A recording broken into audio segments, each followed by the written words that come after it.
আরে এখানে তো মসজিদ ছিল, মসজিদ কোথায় উদয় হয়ে গেল? আরে কি হয়েছে এখানে? আজকেও মসজিদ এখান থেকে উদয় হয়ে গেছে। আরে উনি তো মসজিদ দেখতে পারতেছে, আমি কেন মসজিদ দেখতে পারতেছি না? যাই ইমাম সাহেবের কাছে জেনে আসি। আসসালামু আলাইকুম ইমাম সাহেব, আমি তো আপনার কাছেই যাচ্ছিলাম। ওয়ালাইকুম আসসালাম। কি সমস্যা তোমার, বলো তো। ইমাম সাহেব, আমি যখনই মসজিদে নামাজ পড়তে যাচ্ছি তখনই মসজিদ উদা হয়ে যায়, কিন্তু অন্যরা ঠিকই নামাজ পড়তে পারতেছে, ওরা দেখতেও পারতেছে।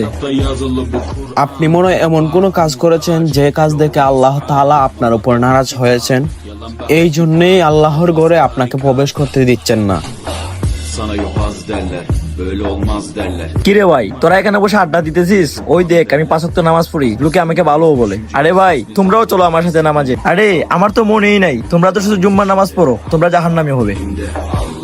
এখন বুঝতে পারতেছি আল্লাহর ঘরে তোমাকে কেন প্রবেশ করতে দিচ্ছেন না। এটাই একটি কারণ, তুমি তোমার নামাজ নিয়ে অহংকার করো আর মানুষের সাথে মজা করো।